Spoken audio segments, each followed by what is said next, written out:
Dans la vidéo d'aujourd'hui, nous allons découvrir ce qu'est une obligation. En général, nous entendons parler d'actions et d'obligations sans savoir réellement de quoi il est question. J'ai déjà parlé des actions et de leur rôle dans le financement de l'économie. L'obligation est une autre forme de financement des entreprises et en fait de toutes les personnes morales, institutions comme États. Si vous souhaitez connaître les caractéristiques d'une obligation et savoir ce que vous pouvez gagner en achetant celle-ci, suivez la suite de cette vidéo. Bonjour et bienvenue dans cette nouvelle vidéo de Droma Economy. Aujourd'hui, je vais donc vous parler des obligations. Comme toujours, n'oubliez pas de mettre un pouce vers le haut, de commenter et de partager cette vidéo, ça aide la chaîne à se faire connaître. N'oubliez pas également de vous abonner et de cliquer sur la cloche pour être prévenu lorsque je sors une nouvelle vidéo. Et si vous voulez m'aider à améliorer cette chaîne, vous pouvez faire un don, même minime, sur Tipeee. Alors, qu'est-ce qu'une obligation? De façon simple, une obligation est une partie d'un emprunt. Ce type d'emprunt ne peut être émis que par une institution, un État ou une entreprise. Généralement, une organisation contracte ce type de dette lorsqu'elle a besoin de financement pour ses projets. Dans ce cas, le montant de l'emprunt est généralement très élevé. C'est pourquoi ceux qui l'émettent choisissent d'être financés par plusieurs créanciers. Les créanciers peuvent être des particuliers comme vous et moi. L'achat d'une partie de cette dette vous donne alors le droit à un remboursement du montant donné au bout de la date d'échéance. Cette échéance peut être comprise entre 5 et 30 ans. Il existe même des obligations qui sont perpétuelles, qui n'ont jamais de fin. Vous avez également droit, chaque année ou chaque trimestre, au versement d'intérêts. Prenons un exemple d'obligation. Disons que la commune de Saint-Tropez décide d'emprunter 10 millions d'euros pour un projet d'embellissement de ses plages. Elle émet alors un emprunt obligataire au taux d'intérêt fixe de 5%. Elle divise le montant total en 1000 parts de 10 000 euros, ce qui signifie que chaque obligation coûte 10 000 euros et qu'il y a 1000 obligations. La date d'échéance du remboursement est fixée à 2030, soit dans 10 ans. L'intérêt de 5% est quant à lui versé tous les ans. Si Xavier achète une obligation, alors chaque année, il gagnera 5% de 10 000 euros, soit 500 euros. À la date d'échéance, il aura reçu 15 000 euros en tout. Les 10 000 euros qu'il a prêtés, plus 500 euros pendant 10 ans. Lorsque les experts parlent d'obligations, ils utilisent des termes tels que valeur nominale. Il s'agit du montant investi par le créancier pour l'achat d'obligations. C'est la valeur comptable qui a été initialement prêtée. Dans notre cas de Saint-Tropez, les 10 000 euros qu'a prêté Xavier. Le prix d'émission, il s'agit alors du prix de l'obligation au moment où elle est émise. C'est ce que vous payez pour avoir l'obligation. S'il correspond à la valeur nominale, l'obligation est dite émise au pair. Mais des obligations peuvent être émises à un prix inférieur ou supérieur à la valeur nominale. On parle alors de prime d'émission. Le cours de l'obligation, c'est le prix d'échange de l'obligation sur le marché financier.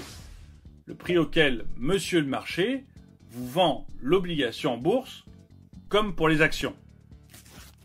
La durée de vie d'une obligation, c'est l'âge ou la maturité de celle-ci. 10 ans dans notre cas pour Saint-Tropez. Le coupon, c'est le taux d'intérêt qui est appliqué à l'obligation au moment de son achat. Le coupon est de 5% dans notre exemple. Le prix de remboursement, c'est le montant remis au créancier à la date d'échéance. Restez attentifs à la suite de cette vidéo pour connaître les caractéristiques d'une obligation. Lorsqu'une personne achète une obligation, l'émetteur lui remet un coupon. Ce coupon représente le taux d'intérêt de la valeur nominale. Dans notre exemple de Saint-Tropez, le coupon est de 5%. Au cours de la durée de vie de l'obligation, celle-ci peut être cotée en bourse. Ainsi, celui qui les possède peut les vendre ou acheter d'autres obligations en cours de vie. Les caractéristiques propres à toute obligation sont la durée de vie qui peut être de quelques années à perpétuité. Lorsqu'une date d'échéance est définie, le créancier obtient le remboursement de sa valeur nominale à cette date. Mais lorsque la durée de vie est à perpétuité, le créancier est conscient que la valeur nominale ne lui sera jamais remboursée. En compensation, pour des périodes de 30 ans et plus, le taux d'intérêt de l'obligation est plutôt élevé. Si vous prêtez 5 000 € à la BCI pour un emprunt d'une durée de 30 ans, vous pouvez recevoir un coupon annuel de 10% par exemple, ce qui signifie 500 € chaque année. Au terme de la 30e année, vous aurez gagné 15 000 €, soit 3 fois la valeur nominale de votre obligation. Le taux d'intérêt, lui, peut être fixe ou variable et s'applique à toute la durée de vie de l'obligation. Certains taux sont révisables, c'est-à-dire qu'ils passent de fixe à variable et vice-versa. Le taux fixe correspond à la remise de coupon au même taux, c'est-à-dire qu'il se base sur un pourcentage de la valeur de l'obligation et qui reste le même durant toute la durée de vie de l'obligation. Le taux variable, lui, suit l'évolution du marché. Il varie selon l'inflation, le cours de l'or ou l'indice CAC 40. Le taux d'intérêt augmente ou baisse. La plupart des obligations prévoient une distribution périodique des coupons durant la durée de vie. Dans les exemples que je vous ai donnés tout à l'heure, vous allez toucher 500 € par an. Mais certains émetteurs optent pour le versement de coupons en fin de vie de l'obligation. Le taux d'intérêt est alors annexé au prix de remboursement. Vous toucherez tous vos intérêts en une seule fois lorsque l'entreprise remboursera son obligation. Dans notre exemple de Saint-Tropez, c'est un peu comme si Saint-Tropez remboursait à la fois l'obligation et l'ensemble des intérêts au bout de 10 ans. Une partie des obligations émises sont aussi susceptibles d'être converties en actions. Leur valeur est équivalente à celle de l'action de la société émettrice et à l'évolution des taux d'intérêt du marché. En fait, les types d'obligations diffèrent en fonction des modalités de versement des coupons et selon la durée de vie de l'obligation. Ainsi, on peut acheter des obligations à taux fixe. Ici, le taux d'intérêt et la date d'échéance de l'obligation sont définis dès l'émission de l'obligation. Le coupon ne connaît aucun changement jusqu'à la fin de la durée de vie. Taux variable, les coupons varient selon le taux du marché. Ces taux de marché changent à intervalles réguliers. Coupon zéro, elles ne génèrent pas de coupons durant toute leur durée de vie. Coupon unique, le montant du coupon est capitalisé et versé en une seule fois à l'échéance de l'obligation en même temps que le prix de remboursement. Convertibles en actions, vous pouvez les échanger contre des actions de la société émettrice. Les modalités de convertibilité sont définies au moment de l'émission de l'obligation. Dans la suite de cette vidéo, je vais vous dire comment acquérir des obligations et quels sont les risques auxquels s'expose l'acquéreur. Alors, comment acquérir une obligation ? L'obligation est un titre de créance qui stipule qu'en échange d'une somme d'argent prêtée, vous obtiendrez une rémunération sur une période déterminée avant remboursement. Pour en acheter une, vous devez passer par un intermédiaire financier agréé, comme votre banque par exemple. Il existe deux marchés sur lesquels acheter vos obligations. Sur le marché primaire, vous les obtenez directement de l'émetteur. En effet, c'est sur le marché primaire que les emprunts obligataires sont émis. Le marché secondaire, lui, c'est la bourse.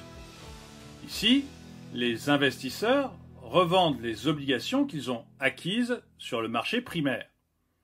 Seulement sur ce marché, l'échange d'argent contre les obligations peut entraîner des frais de transaction.